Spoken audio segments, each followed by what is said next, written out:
All right, welcome to another edition of Wellness with Will out here in Eswatini. We're in Malkins at House on Fire and right here in the Mongi store. Our guest today is Chef Mokgadi Itsweng. You may have seen conversations that she has around indigenous food and what being a vegan can do in terms of prolonging your life and changing just your overall look with the food you put into your body to help sustain you a lot longer than what you would have medically been prescribed, right?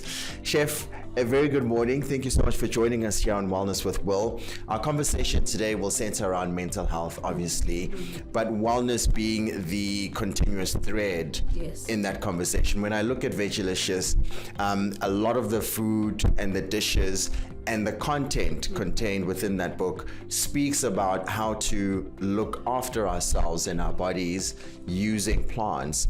Talk to me firstly about just the ideation of it. Yes. So Veggie Licious really came about from my own experience. So I got sick. I was a food editor for a big magazine in South Africa, and I got sick from food. I started developing allergies around food that I've always eaten. Right. And I couldn't understand, and literally no doctor could help me. I just was on antihistamines. So through that, I discovered a plan where my doctor was like, listen, you need to stop eating certain things, but do an elimination diet. And through that elimination diet, and the only things I could eat was vegetables. Right. And that's where Veggie Licious came from. So when I got healed, from from the problems that I was having around food, and it's always the food that we eat that impacts us, and not understanding that actually it showed itself as disease, as allergies, But once I understood what my body needed and how I could heal it, I started incorporating a more plant-based lifestyle for me, because I also understood now what it means, the whole thing around you are what you eat, what that means. So the book is me showing other people who might have the same problems as me around food, allergies and all that, how to actually heal your body using food. Right. So the vegan, vegetarian, plant-based diet for me is a healing diet, is a diet where you give your body and your soul things that it desperately needs to heal. Right. Yeah. And let's talk about that, Chef, and we're going to track back just a little bit. Obviously, there were things that you were eating that caused you to be ill. Yeah. What were those things and how did they manifest? Yes, it was an allergic reaction, but I imagine there was a lot more attached to that. Yes. Well, there's a lot of food. I mean, as a food editor, you eat everything. Right. That's your job. Sure. So my job was, experiencing food and then writing about it to my, my readers and everything. So it meant that I was exposed to all sorts of foods. So it's only through the elimination diet that I was able to pinpoint what I was allergic to, because because you eat everything, you don't know what it is that's actually making you sick. Yes. So once I did the elimination diet and I was only on veggies, then they were like, okay, then you can slowly incorporate other things back into your diet and see how you react to those things. And I found that I reacted a lot to fish, and I'd always loved fish. Fish is lighter, it's healthier. That's what we told. But with climate change and toxic things being dumped into the ocean, it means that we have high levels of mercury in the fish. So you eat fish, a lot of people are developing allergies around towards fish. Right. Fish, shellfish, and all those things. And it's the mercury levels in the ocean, and that's brought about by us humans, dumping toxic waste, not taking care of the oceans, but eating the fish that comes from there. So we are part of the problem. We are the big problem. We are the biggest problem, us as humans, because we are unconscious about the effects that our plate or things that we eat actually have on the planet. That's why we have climate change, because the agro system, the way it's designed to just feed the human appetite. It's not designed to say, okay, if my plate is filled with just meat, where does that meat come from? How many cows had to die so I can have half a plate of meat every day, right? 3 times a day. Sure. You're understanding how it means that we're killing so many animals and we're growing. Farmers have to now be pushing, having the industrial agricultural system to feed that hunger, that half a plate of meat that you and I are consuming every single. Some people even consume it 3 times a day. Right. Breakfast, you're having bacon and sausage. That's already half your plate of meat. Lunch, you're having meat in some form, as a main, or some even have it starter, main, dessert sometimes. Yes. And then dinner, also, your our plate are just made up of meat, and then the rest of the things are the sides.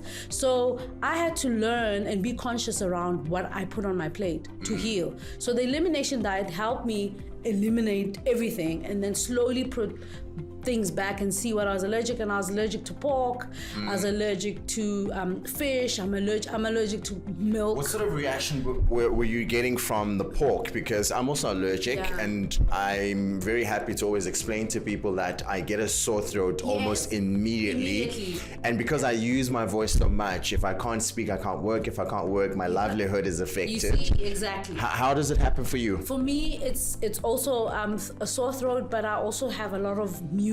It's almost like something happens inside that I start to have like a postnatal drip. Okay. And that always leads to like some kind. And the way I see it, it's like a breakdown in your immune system. Right. It breaks down your immune system, which is why the mucus then, shows itself as mucus and shows itself as a sore throat and a flu-y type, and blocked ears, and before you know it, you're like full on sick. So I just stay away. I stay away from a lot of processed things because, again, processing food, they put a lot of preservatives, a lot of things to make it taste good, but MSGs, my body reacted to that, didn't want that anymore. I think I'd eaten too much. I'd eaten too much junk over the years that my system was just overloaded with toxins, Sure.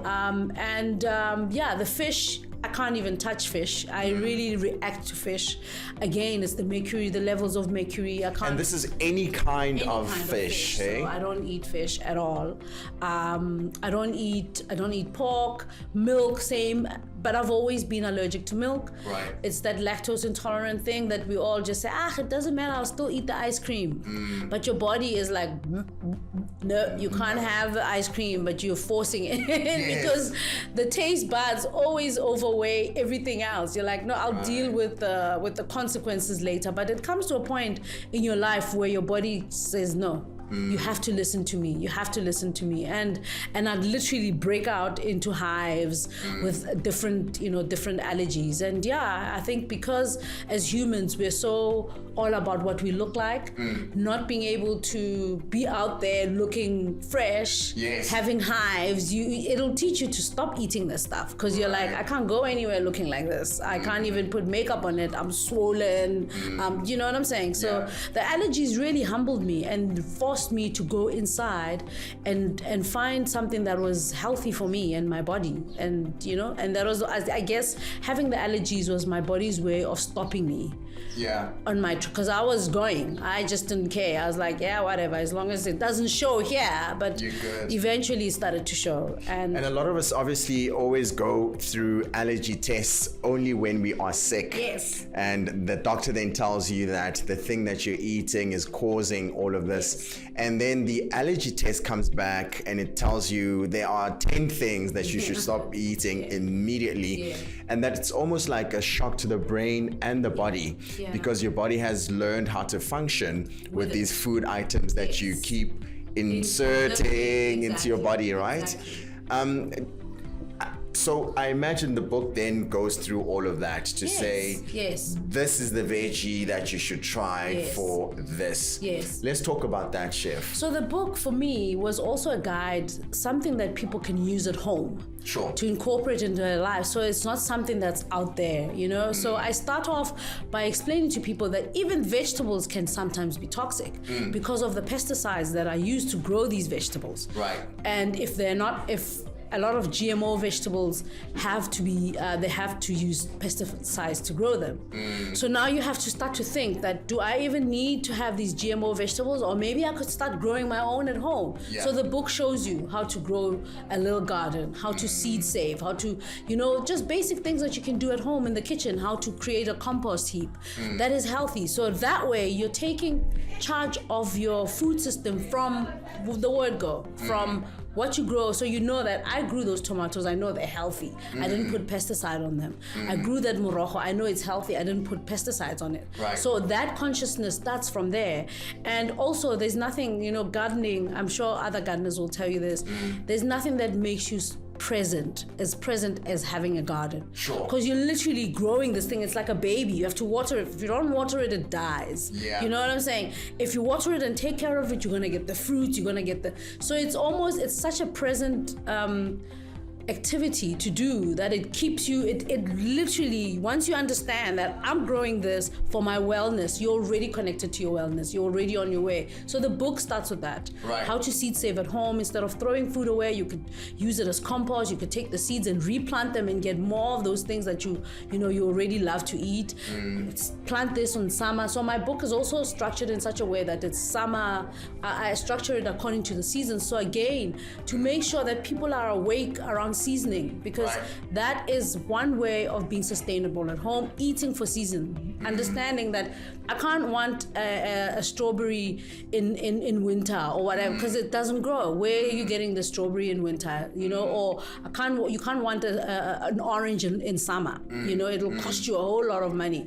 So understanding that, so the recipes and everything goes according to season. Again, conscientizing people. So the whole thing with the book is to wake you up and say, okay, so in summer, this is what I can make. These are the recipes that I can make. This is the food that's available. It's cheaper, it's healthier for you because it's fresh. Sure. And so the book literally teaches you, and the ingredients, it's very ingredient focused. Okay. So you get to understand why you must eat cabbage, and cabbage can pair with this, you can smoke it with this, which is where mongi comes in for me. It's all the indigenous food and the indigenous herbs that are there, that are healing herbs, that you can infuse into your food to actually add healing to the food. So your food is not just food anymore, but it's your medicine, know, and in an easy way that is not too technical. You're not like, oh my God, I'm not a doctor, I don't know how. You can just infuse it with this, and already that adds the healing properties to your gut, if you ferment this like this, then it's helping you in this way. So food now becomes medicine instead of just something you just consume for the fun of it, or because for the enjoyment, And of course, enjoyment is all about key. food, right? Yes. Like, we need to enjoy the things we are putting into our bodies, and it all starts with the look, how food is presented, and then the taste is a very important element of it. But when people think about the process, Chef, it can be daunting.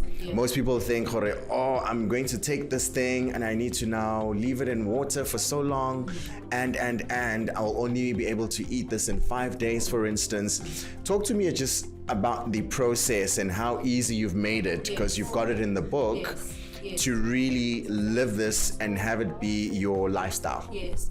So with lifestyle change, you have to commit. Right. First of all. So understanding that fermenting something for 3 days is part of the process. You're gonna have, it's one of those things that you just have to give yourself to and be like, you know what, these I'll ferment, I'll allow this period for this, I'll allow this period, but I'll also have quick and easy things here and there. So it's a balance of both. Because a lifestyle change, you can't have it easy all the time. You know what I'm saying? Some foods, for instance, sorghum, beans, the local beans, bambara nuts, or ditlu, as we call them, jugo beans. Yes. Those things you need to soak. You can't, you can't bypass that. But I teach you tricks on, you could soak them, cook them in bulk, portion them and freeze them. So when you need them, they're there. You don't have to do that whole process again. So there's also bulk ideas around bulk cooking on the weekend when you're at home and doing nothing. Then you prep. Meal prepping is a big part of a lifestyle change. Sure. That way you know that whatever I need during the week when I'm in a hurry, I'm not gonna go back to my old ways where I'm just pulling something from the oven, some takeaway, or calling for a takeaway. I can just quickly do this and and still have healthy, still keep my healthy habits, or still keep what I'm trying to create, this lifestyle change that I'm trying to create. But it obviously takes a lot of planning. So I give you ideas around meal plans, how to create a meal plan, using the recipes that are here that are quick. So during the week, or when you're like in a hurry, you're still eating good, you're still healthy, but you've planned for it. Sure. Yeah. I'm seeing you holding asparagus on the cover of the book, right? Yes. For our people, asparagus is almost like a king, leo. How do we even? There's also like the mind and I think a cultural understanding of certain foods, right? And we've stayed away from certain foods because the assumption is that it's not for us, meaning us as being African. But the truth is, all plants, all vegetables for everybody. Are for everybody. Yes, exactly. And I imagine this is symbolic for some reason. Talk to me about that. For me, I chose asparagus because at the time they were seasonal. When I took the picture, they were in season and they were cheap and they were available. Right. But also, you've got they're like a delicious. What do they're called? I'll remember what they're called. the family group, which is the same family group, brassicas. Okay. The same family group as broccoli, cabbage, and cauliflower. So they're brassicas. And the thing about brassicas is that they're part of winter. They're part of, but they're packed with nutrients. They're good for you. They're delicious, and you can really play around with those spears. You can put them in soup. You can put them in salad. Just blanch them and eat them as is. You can eat them raw, pickle them. So they're quite for me, the reason why I'm holding is because I'm like, this is a strange vegetable, but it's so versatile and it can add so much health into your routine if you just opened your mind to it. Right. And so that's what the book is about. The book is about moving you from your comfort zone, seeing things or ingredients like impepho, for instance, that you wouldn't associate with food, or you wouldn't associate yourself with it. You'd associate it with healing. Now it's in the it's in it's in my food. How is that? But when you taste the food, you're like, yeah, it makes sense. It makes sense. It's delicious, and it adds that healing potion into the food. So and it also expands our understanding of just what we mean when we talk about organic food. Yes. And this also aids in your wellness. Yes. Right? Yes, it definitely adds that. And for me, the book was also to decolonize people's minds around food. Right. Yes, to move you away from one way of looking at food, especially vegetables, because we taught that vegetables are sides. And here in the book, I'm showing you that actually vegetables can be the main and the meat can be the side, because the vegetables are so delicious, they're amazing, they're incredible grains that you can play around also, that are indigenous here, but they're also good for your tummy and they're good for the planet, because we always, the whole thing is with being sustainable is being conscious around what we do as humans around our plate that affects the planet. Right. So we're not just here just eating everything and everything is here for us to eat, but we're also seeing how is our plate, what we're eating, how is it affecting Mother Nature, and how we ourselves can curb that. So the book is literally that guide. I love that, Chef. Let's talk about the plate and the composition of what we are putting on this plate. A lot of the times you'll have starch. For a lot of people, pap, rice, pasta, it's the main starch, and then you color the plate with like a protein and vegetables, right? And because we're talking about mental health, the moment you have or consume a lot of that starch, your body feels tired. Your body has which then communicates to you that perhaps you took a bit much or not this kind of starch. In the book, I imagine there are alternatives. It's definitely alternatives in the book. I'm an advocate for indigenous foods, so I advocate a lot around indigenous grains, sorghum being one of them. Sorghum is literally it's a connector. You know, you eat sorghum and you're not tired. You don't want to. You don't have the itis, as people call it. Yes. Because the itis, all the itis is your body recovering from your meal. It's like just sleep, so I can get to work. Because if you're awake, I can't get to work. I need to keep you up. I need to do this. I need to keep the eyes open. Whereas if you're sleeping, your body now can like. Your organs cannot get to work because you're not utilizing anything. Yes. That's why you get the itis. So your body can recover from that meal. But with sorghum, grains like sorghum, oh my God, it gives you energy. Yes. You get up from that lunch and you just want to go. Right. It gives you energy. You're not tired. You don't want to be tired after lunch. You still got work. So it's also, the book, what it does, it gives you an idea of what you can do even with that grain. Right. Instead of just, if you love pap, you can make pap with sorghum. Okay. If you like salad, you can make it into a salad. That's good. Yes, you can cook it and make it into a salad. If you like baking, if you're gluten-free, you can make a gluten-free bread with it. You can make a gluten-free cake with it because it's naturally gluten-free. Right. But it also heals your tummy. If you ferment it, it adds probiotics to your gut. And all disease starts in the gut. Yes. So if your gut is cool, you're cool. So the book again gives you ideas, recipes of how to ferment the sorghum, of how to ferment even vegetables, so that the vegetables actually work for you. How to deal with food waste. Right. Instead of throwing away stuff, you can actually ferment them and make them into pickles and stuff. So it's a holistic way of living. Instead of just being a book about plant-based or vegan, vegetarian recipes, it's also a way of teaching you how to change, lifestyle change, and how to be more connected to the earth. So you're conscious around your eating habits and you're conscious around what you put on your plate. I get that. And obviously that will then give us a segue into the nutritional value of all these veggies, right? Because a lot of the times we eat food and the chemical reaction causes an imbalance. Yes. You'll find that after you've eaten or consumed certain products, your mind is not right, or your energy is not right, as you've just spoken. Exactly. What, according to you and Veggie Licious, Chef, should we be eating to really help us just be in the right frame of mind? Obviously, lifestyle is a big part of it, but I imagine there are things that we can literally put in our mouth and consume that can help that process. Exactly. So lots of greens, especially for instance in summer.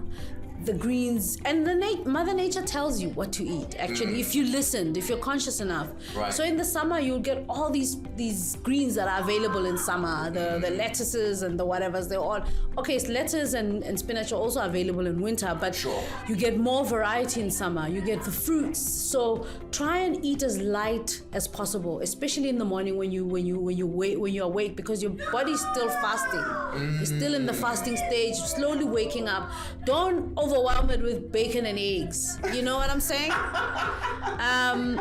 Leave the bacon, maybe some egg. Even then, later on in the day, start slow, and So being conscious around the seasons on what's there. And me, I eat a lot of fermented stuff in the morning because again, I'm trying to get my gut. So I'll eat ding in the morning, trying to get my gut. Or if you're not the ding fan, you can have something with yogurt and fruit, just to get your gut, because the yogurt, because it's fermented. I do that as well. Yeah, you're already adding probiotics to your body from the word go in the morning, and you're not overwhelming it with sausages and whatever. Look, there are days when you're like hungover and you want a sausage. But just know that you're not doing your body a favor, Yeah, exactly. So just try and be aware of and salads for lunch. And for salads, you can have healthy salads that are really filling, with the grains, the beans, pulses, lentils. The indigenous beans are like packed with proteins, fibers, things that you need during the day to keep you going. Right. Yeah, so try and add a lot of that plant protein into your diet during the day, because it literally will give you the energy. And then in the evening also, don't eat after 8, because now you want your body to now start going into a space where exactly. And drinking water, fluids all throughout the day also helps to get the digestion process going. So just being aware. I mean, obviously, different seasons, different menus, different things to eat. Right. Just being aware around that. But make sure in the morning, if you can help it, don't eat cereal, sweet things, sugar in the morning, because you get the sugar spikes. Then 12 o'clock you're like hungry as ever because you had cereal with lots of sugar or something. You want to slowly get your body to release the energy, not just the spikes where you're like, and then you're down again at 12, you're depressed, you're miserable, you're looking for something to eat, some more sugar to get you up there again, So understanding the spikes and what it does, what different foods does to you and your body and your mood. Yes. And your mood, because mental wellness is everything that it's impacted by what's happening. Also, whatever you're eating is also going to impact your mental health. I love that. I mean, the first time I met you, Chef, I think I've told you this, I stopped consuming a lot of sugar because of our conversations, right? I started drinking almond milk because you showed me the benefits of it. Let's wrap it up on that note, Chef, and talk about just the price point. Most people, when we talk about mental health and alternatives, people think therapy, your 1,500 Rand is not money that's readily available for a lot of people. Yes. Especially in South Africa. Yes. In the context of now this lifestyle change, what informs just the price point, and what do you tell people to encourage them to get into it? So the whole reason I also wrote Veggie Licious was to show people that being plant-based doesn't mean you must buy expensive ingredients. You can eat local and be plant-based. That's what our ancestors did, you know? So the recipes, again, are it's everything that's accessible. Sure. So we'll do something amazing with morojo, for instance. You can make a roulade with morojo. You can do amazing things with the morojo and just morojo and eggs. Chickpea flour and water. Yeah. I mean, chickpea flour, you paying 40, 50 rands a kilogram, and that will last you the month, you know? Sorghum, I pay 40, 50 rands 2 kilograms, so it's about 25 rand a kilogram, which is nothing, And it's actually a lot cheaper than the maize. Yes, and it lasts you longer. Lasts you longer. You get more energy from it. You better off. It's not, for me. It's also understanding that health is not just for certain people. Sure. It's for everybody. Good food actually belongs to everybody. Everybody can have good food, and it's not out of reach, and you don't have to spend more. I mean, our ancestors did it. They didn't have to spend lots and lots. It's just, again, changing our mindsets around not having too much meat on the plate, or not having too much of the certain things like the KFC. Okay, I won't say the brand names, but not having the deep fried chicken all the time, and associating that with wealth, and associating that with being affluent. If I'm eating that, I'm affluent, but if I'm eating morojo, it means I'm poor. So looking at our foods as poverty foods, just moving our mindsets around that, and embracing who we are. And our recipes, you'll find that every family has got that recipe that Gogo made, that gave them health, and they were happy after eating it. And go back to those recipes. Understand that most of them are plant-based. That's what it is. That's what plant-based is. It's not something that came in with the Europeans, the vegan vegetarianism. Our ancestors were vegan vegetarian. Yeah, everything they ate came from the farm. They never ate any meat, and when they did, it was just a little bit of meat that they would eat here and there. So just understanding that is a way of life that is accessible, that's achievable, especially if you're growing your own food. I love that, Chef. Thank you so much for your time and just the knowledge and just the insights. Congratulations once again on the book. Are you working on a new one? Is there? I'm working on a new one, and obviously this time I want to really incorporate the herbs, like what Mongi's doing here, bringing that knowledge from her, also how to use these healing herbs that are growing in and around us all the time. They're just growing wild. They've been here with us, learning how to utilize them in a normal home kitchen, everyday kitchen. So that's my focus next. I love that. Chef Mokgadi Itsweng, we're looking forward to the next book. You can obviously go get Veggie Licious right now. That's our edition of Wellness with Will today. I'll catch you on the next one. Thanks for watching.